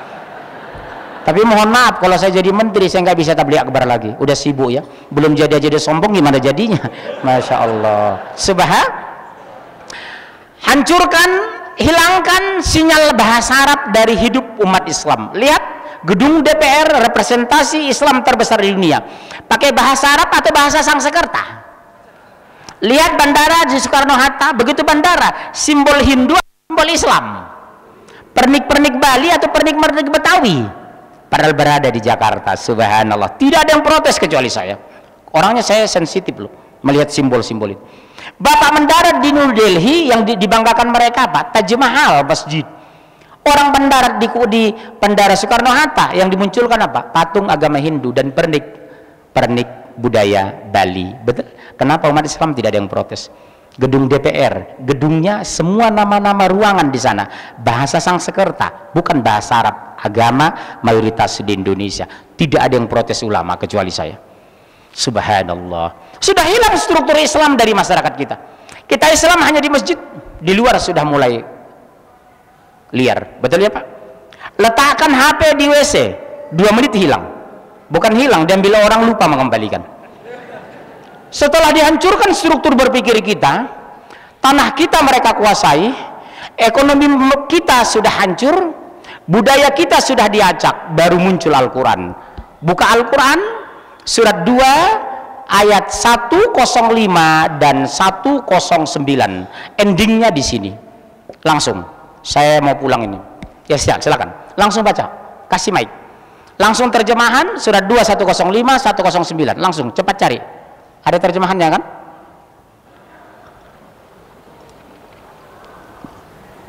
Iya cepat. Iya langsung terjemahan. Surat 2 105 109. Langsung. Udah. Orang-orang yang kafir dan ahli kitab dan orang-orang yang musyrik tidak menginginkan diturunkannya kepadamu suatu kebaikan dari Tuhanmu. Coba dengar Pak, orang-orang ahli kitab Yahudi dan Nasrani dan orang-orang kafir Hindu, Buddha, Konghucu, ateis, komunis tidak menginginkan diturunkan kebaikan kepadamu. Coba lihat resmi pernyataan Allah ini. Indonesia bukan dikepung, bukan terkepung, sengaja dikepung. Begitu ekonomi kita tumbuh 7% zaman Pak Harto, jatuhkan Pak Harto, sekarang bertahan cuma di angka 5,0. Subhanallah. Ayat 109 langsung 109. Ini puncaknya hari ini, endingnya di sini hari ini. banyak di antara ahli kitab menginginkan sekiranya mereka dapat mengembalikan kamu setelah kamu beriman. Mengembalikan kamu kepada kekafiran setelah kamu beriman. Apa yang murtadkan? Mayoritas Yahudi dan Nasrani ahlul kitab, kata Allah, ingin mengembalikan kamu kepada kekafiran setelah beriman karena kedengkian mereka karena Islam agama yang hak dan adil. Pak, saya bawa data ini. Yang pertama akan dihancurkan suku Sunda karena terbesar. Sudah selesai, saya sudah masuk ke sini, Pak. Lembah Karmel, salah satu gedung lembaga pendidikan kaderisasi agama Kristen terbesar, 200 hektar. Lembah Karmel, 7 km sebelum Cianjur. 10 tahun lalu sudah masuk. Ini gerejanya, Pak. 2 kali gereja katedral. 7 km sebelah kiri sebelum Cianjur. Ribuan orang muslim sudah dimurtadkan. Saya masuk ke sana. Sekuritinya namanya Deden. Badeka mana, Pak? Abdi mah badeka luhur, sorangan, tilurang kan itu. Bapak masa ngerti saya ke bahasa Sunda, ngerti? Keterlaluan di Bandung nggak ngerti Sunda tuh. Bapak masa Abdi mah situ orang, mendengar situ orang dikiranya pendeta langsung masuk. Tapi saya pakai bahasa Sunda tuh, walaupun saya orang Batak. Nih, lihat nih. Nih, patung penyembahan Yesus Kristus seperti di Vatikan. Kemudian ini patung Bunda Maria. Besarnya 2 kali gereja katedral. Mereka bangun di atas 200 hektar. Sudah selesai sejak 10 tahun yang lalu. Umat Islam cicing wae di dia. Ini hati-hati, Pak. Sunda terbesar di dunia, Jawa Barat Islam terbanyak dari 34 provinsi. Mereka berani membangun pusat Katolik terbesar di Asia. Makanya harusnya saya butuh bicara dengan Kang Aher, bicara dengan Agim. Mudah-mudahan Agim bisa ketemu dengan saya nanti Masjid Al-Hidayah. Coba ada punya akses sama Agim nggak? Supaya Agim berdakwah di Bandung itu terus-menerus mengangkat ini. Ini mengerikan loh, Bu. Besoknya hari Ahad saya sampai ke Ciranjang. Di Ciranjang sudah selesai 7 gereja baru. Ciranjang, Cianjur. Saya tanya, teh badeka mana tuh teh? Badeka gereja? Teteh mah Kristen. Udah nggak malu yang masuk ke sana. Saya tanya, kok bisa rame-rame orang Sunda mah masuk Kristen? Cianjur, Cipanas, Sukabumi? Jawabnya, rupanya orang koas dari UGI dan Atmajaya kedokteran. Obatnya disuntik, akidah digoyang. Contoh, Bengkulu Utara, masuk mereka. Pak, sudah lama susah, sudah berdoa, sudah kepada siapa? Kepada Allah. Apa kata pendeta? Mulai nanti tolong berdoa ya atas nama Yesus, tapi yang kenceng supaya Tuhan Yesus dengar. Rupanya Tuhannya budek, harus kenceng. Begitu yang satu minta, ya Allah, ya Tuhan Yesus beri kami sepeda, pupuk, segala macam. Udah di belakang dicatat diam-diam sama tokoh agama mereka. Yang satu minta supermi, beras, ikan asin, ya tuh catat. Pak Suparjo ini, Pak Asep ini. Paginya berdoa, sorenya diantar. Yang minta sepeda, ikan asin, supermi, beras, semua dikasih. Apa kata pendetanya? Pak, udah berapa lama Bapak berdoa? Oh, Abdi mah berdoa sudah puluhan tahun atau ada dikabulkan sama Allah? Tidak. Tadi Bapak berdoa dikabulkan sore. Bapak berdoa kepada siapa? Kepada Yesus. Yang benar siapa? Tuhan Allah atau Tuhan Yesus? Tuhan Yesus satu, Bu. Kenapa langsung dikabulkan atau diantar ke dia? Murtad satu desa. Bukan subhan. Ini hati-hati, Pak. Jawa Barat, hinterland Jakarta. Siapa yang ingin menguasai Indonesia harus menguasai Pulau Jawa. Siapa ingin menguasai Pulau Jawa harus menguasai Jakarta. Siapa ingin menguasai Jakarta, kuasai Jawa Barat. Target mereka habisi Sunda 5-10 tahun ke depan. Sudah selesai. Pusat Katolik terbesar di Asia, namanya Lembah Karmel. Yang kedua, waktu masih ada? Saya pegel loh, 1,5 sudah, 1 jam setengah. Kedua, hati-hati Pak, nih data saya bawa. Sudah mereka sebarkan kemana-mana. Ini dilempar, dibuang di masjid-masjid di Jakarta. Saya berdialog dengan tokoh mereka. Nih, lihat ini. Mereka sebar, jangan aku tertipu Tuhanku. Maaf, mereka anggap, maaf ya Bu, jangan tersinggung, jangan bilang saya porno ya. Mereka anggap orang Islam yang mencium Hajarul Aswad itu sama dengan mencium kelamin wanita katanya. Begitu kejinya tuduhan mereka terhadap kita.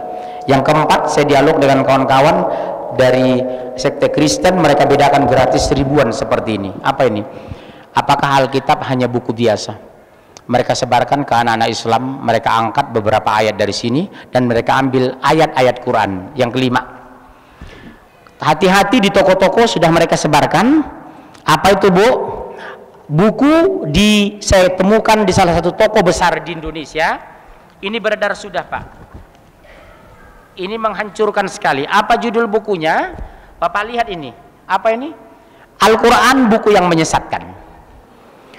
Mereka sebar ini di toko-toko buku mereka. Harganya 70.000. Mereka beli oleh sekte agama mereka lempar ke pasar loak, dijual 5.000 agar anak muslim membaca ini. Al-Quran buku yang menyesatkan. Mau bilang apa Bunda sekarang? Tapi jangan dibaca ya, berbahaya. Ini sekadar contoh aja. Ya Bu, udah? Oke ya. Ini mengerikan ke depan. Yang keempat, siapa target mereka? Saya buru-buru ya, nanti habis lebaran kita sambung lagi. Strategi menghadapi pemurtatan di Jawa Barat. Ini baru strategi penghancuran Islam di Indonesia. Kita bahas nanti setelah lebaran. Insya baru kita bikin kajian khusus di sini. Ayat-ayat Al-Quran yang kita angkat untuk menjelaskan bahwa Yesus bukan Tuhan. Nanti kita bikin satu kajian di sini. Tapi nggak cukup 2 jam, minimal 3 jam. Habis lebaran, insya Allah. Siap? Karena saya Pak dialog dengan penginjil. Karena maaf, saya lebih hafal Injil daripada pendeta.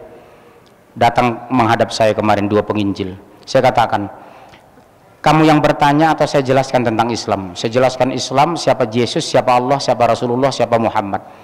Setelah 2 jam Pak, maaf, saya sudah menjelaskan Islam, Kristen, pendekatan Al-Quran dan Injil. Sudah cukup penjelasan saya. Apa kata penginjil? Tidak cukup Pak, terus sempurna. Kalau begitu mau masuk Islam? Iya, masuk Islam Pak. Tapi suaminya nggak masuk Islam. Begitu saya syahadatkan asyhadu an la ilaha illallah wa asyhadu anna Muhammadar Rasulullah, menangis sejadi-jadinya. Apa dia bilang? Pak, apa dosa saya selama Kristen diampuni Allah? Insya Allah. Sebanyak pasir di pantai, kalau masuk Islam kembali 0. Sementara semua kebaikan kamu dalam Kristen dinilai amal soleh. Sorga. Seandainya kamu besok masuk Islam, seandainya besok kamu meninggal, hari ini sudah saya Islamkan, insya Allah sorga. Tapi jangan meninggal dululah, saya bilang. Suaminya belum mau ikut. Suaminya orang Kristen juga, penginjil. Saya tanya, Mas mau ikut Islam? Enggak Pak, saya butuh 2 minggu lagi dialog dengan Bapak. Boleh? Saya panggil yang punya rumah. Bu, boleh nggak kasih kesempatan 5-10 menit diskusi dengan istrinya di samping kolam renang? Mungkin dengan diskusi mau masuk Islam. Atau silakan masuk ke kamar dulu berdua, bicara hati ke hati agar saya iman. Karena risikonya begini loh Mas, saya bilang sama suaminya. Istrinya sudah masuk Islam, suaminya nggak mau. Karena istri Mas sudah Islam, dalam Islam haram melakukan hubungan seks karena sudah beda agama. Apa dia bilang? Oh kami juga penginjil gitu Pak, kalau beda agama haram melakukan hubungan seks. Ya bagus. Terus Mas kapan Islam? Kalau sampai besok pagi tidak masuk Islam, neraka jahanam. Yang namanya orang Batak kan ngomong apa adanya kan, sakarepe dhewe. Ya sudah. Apa dia bilang? Mas bisa nggak masuk ke kamar dulu, bicara hati ke hati di kamar, mungkin tertarik masuk Islam. Subhanallah Pak, izinkan saya berdoa katanya. Ini rame, yang hadir itu banyak dari komunitas high class. Berdoa dia Pak, lama sekali, udah tengah 11, dimulai dialog tengah 9 di Jakarta Selatan. Di akhir doanya saya lihat keluar air mata, dia menangis. Saya nggak tahu kenapa menangis, apakah pamitan sama Yesus, wallahu alam. Begitu habis menangis dia serhenti berdoa, dia lirik istrinya, dia senyum, tapi air mata masih keluar. Saya biarkan diam dulu, dihapusnya air mata. Gimana Mas, saya Islamkan sekarang? Islam saya sekarang Pak, subhanallah. Hitungan 2 jam 2 penginjil itu masuk Islam. Bapak tahu nggak kenapa saya motivasi rajin saya mengislamkan orang? Karena saya termotivasi, ada hadis, orang yang mengislamkan seseorang dari agama apa saja kata Rasulullah, pahalanya sama dengan langit dan bumi beserta isinya. Makanya saya jadikan motivasi itu. Lebih bagus saya mengislamkan 1 orang penginjil daripada diberikan uang cash 6 triliun. Uang 6 triliun belum tentu membuat saya masuk surga. Tapi kalau saya mengislamkan 1 orang, pahalanya sama dengan langit dan bumi beserta isinya. Motivasi kedua, kenapa rajin saya berdakwah kepada mereka? Karena ustadz kita berdakwah di masjid, tidak pernah keluar. Padahal Rasul yang kita imani menyampaikan Al-Quran kepada orang-orang kafir. Lihat Raja Najasyi, Raja Ethiopia yang Kristen, Rasul mengirim surat ke sana, Allah takdirkan masuk Islam. Ustadz kita hanya di gereja, di radio, ustadz kita ceramah di masjid, tapi berani nggak datang ke gereja. Datangi mereka, sampaikan Islam. Saya kalau bertemu orang di Jakarta Nasrani, orang Batak, saya langsung jujur, di taksi Pak begitu, malam tahun baru 3 tahun yang lalu. Begitu saya naik taksi, saya lihat orang Batak, kalau nggak silap si Hombing atau apa. Loh, orang Batak ya Pak? Iya, saya juga Batak. Dilihatnya saya dari jauh. Apa dia bilang bahasa Batak? Edak suman hamuh bereng halak Batak dah katanya. Tahu artinya itu Pak? Enggak ya, sudah pulang aja dulu lah. Saya bilang apa? Enggak pantas kamu kulihat orang Batak. Iya, saya ketemu orang, tapi maaf saya Muslim. Saya bilang langsung, "Lai, mohon maaf, sudah pernah baca Quran?" "Oh enggak, kenapa?" "Orang tua saya Kristen." "Siapa Yesus dalam pandangan Anda sebagai Tuhan? Ada dalilnya enggak?" Buka Yohanes 17:3. Bawa enggak Injil ini? Enggak bawa ya. Yohanes 17:3 berbunyi, inilah hidup yang kekal, mengenal satu-satunya Allah yang Esa, mengenal Yesus Kristus adalah utusan Allah. Berarti not God. Yesus sama dengan Isa Al-Masih. Betul kan? Ya, dalam dakwah kita, kalau ke Islam enggak, Yesus itu bukan Isa sebenarnya. Kita bilang Isa, mereka bilang Yesus. Kita bilang Ibrahim, mereka Abraham. Kita bilang Yusuf, mereka Yosef. Kita Daud, mereka David. Kita Abdurrahman, mereka Doraemon, macam-macam gitu ya. Subhanallah, itu yang harus diganti. 2 jam atas izin Allah mereka masuk Islam. Jadi kesimpulan hari ini sahabatku, pemurtatan sudah merajalela, Bandung sudah target, Sunda sudah dikepung, tapi apa yang kita lakukan? Hanya satu kesimpulan hari buat saudara-saudara. Apa itu? Target mereka hanya satu, agar kita bahagian dari mereka. Kesimpulan sederhana malam ini, siang ini Bu, kenapa mereka gigih memurtadkan kita, menghancurkan generasi muda? Kesimpulan hari ini, agar kita bahagian dari mereka. Cara minum, cara makan, cara pesta, cara hidup sekarang hampir sama dengan mereka. Malam tahun baru kita kembang api di Bandung kayak kesetanan, orang di Singapura juga kayak setan. Di Bandung kadang orang hamil berzina, mereka juga berzina. Apa bedanya sekarang? Mulai hari ini berubahlah, jadilah Islam yang benar, bukan Islam yang ikut-ikutan. Saya kira ada tanya jawabnya Bunda? Kita buka session tanya jawab, tapi pakai syarat. One man, one question. Satu orang untuk pertanyaan, lebih dari satu dikenakan tarif. Silakan. Ada pertanyaan, langsung to the point. Barangkali dari jamaah Ikhwan ada yang ditanyakan, langsung bertanya Pak. Ada yang bertanya? Langsung Pak, to the point. Nama, status. Nama Nofri, sudah menikah. Saya ingin bertanya, menurut Ustadz, apakah Yesus itu mati atau diangkat? Saya jawab, udah? Ya. Bukan menurut saya, menurut Quran. Al-Quran ya. Wa ma qataluhu wa ma salabuhu. Mereka bukan membunuhnya dan bukan menyalibnya, melainkan dimiripkan dengan dia, diangkat sampai hari kiamat, jalan kiamat diturunkan sebagai hakim yang adil. Itu berdasarkan nas Al-Quran. Jadi umat Islam haram meyakini Yesus disalib. Wa ma qataluhu wa ma salabuhu. Mereka tidak membunuh dan tidak menyalibnya. Di surat 4, di surat 5. Nanti saya tunjukkan bulan depan kalau sini lagi, ya.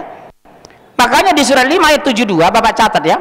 Makanya di surat 5 ayat 72 kita, 72 73 surah Al-Maidah, Allah ponis mereka. Laqad kafara alladziina qalu innallahu al-masih ibnu Maryam. Kafirlah orang mengatakan Isa al-Masih putra Maryam adalah Allah. Kafir, mereka finnar khalidina fiha abada, selama-lamanya. Jadi kalau murtad neraka jahanam, nggak ada ampun. Hati-hati ya, tolong Bu doktrin Ibu. Sekali kamu murtad neraka jahanam. Oke, pertanyaan kedua, silakan.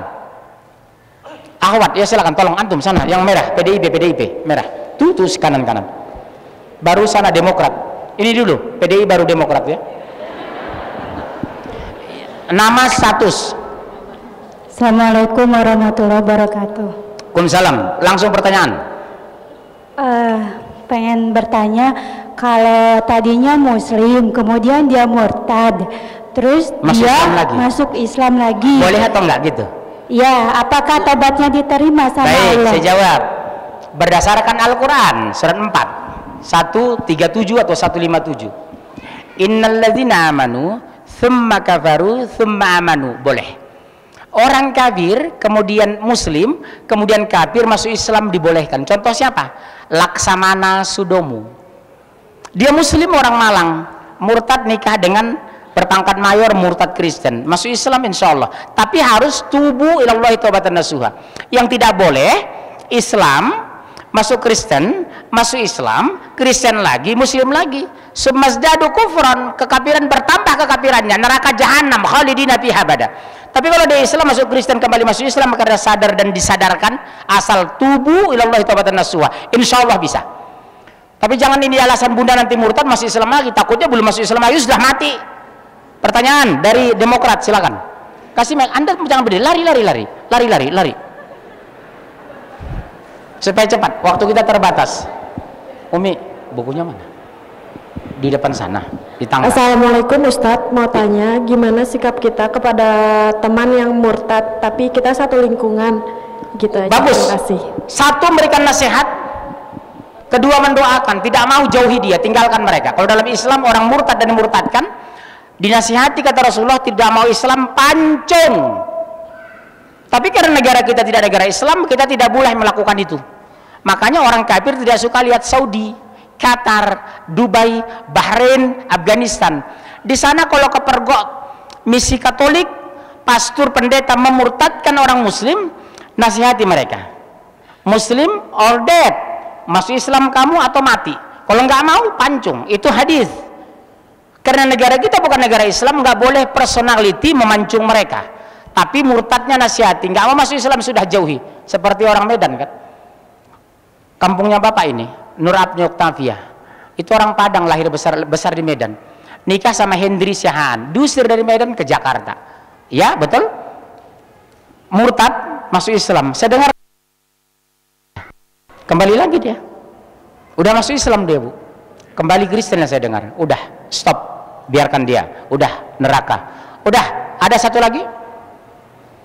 Oh ya silakan bapak, cepat mas, cepat lari cari ya, lari. Karena waktu kita sempit ini. Assalamualaikum warahmatullahi wabarakatuh. Waalaikumsalam warahmatullahi. Kebetulan saya punya saudara mau dilamar sama orang Batak pak, Syahaan. Terus dia masuk Islam. Tapi saya jadi curiga, gimana pak? Oh bikin, bagus pertanyaan bapak.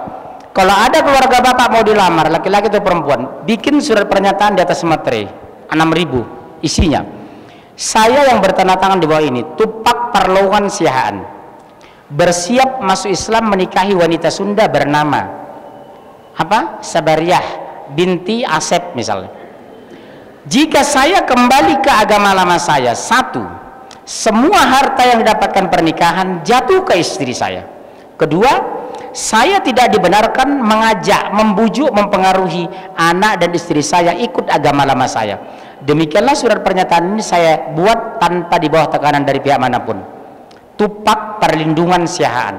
Kalau dia betul-betul ikhlas masuk Islam, dia pasti ikhlas tanda tangan. Kalau tidak pasti takut. Kalau takut berarti pernikahan tidak berlangsung. Selesai.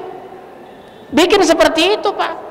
Kalaupun dia kembali masuk Kristen silakan. Ada 2 poin. Satu, semua harta pernikahan selama pernikahan jatuh ke tangan anak istri. Kedua, dia tidak boleh mengajak, membujuk, apalagi di bawah tekanan istri anak ikut agama lamanya. Selesai. Kembali ke Kristen kembali. Anak istri kita sudah diselamatkan. Harta sudah kita ambil. Itu cerdas orang Islam seperti. Jangan blow on atuh. Ya, satu lagi. Yang mana pak? Kasih cepat. Bapak pernah ikut pengajian saya ya? Di Jakarta. Ya. Di mana dulu? Di Al-Azhar benar. Al-Azhar kan? Iya wajah bapak kelihatan. Untuk kasus... Bapak rumah di Bandung?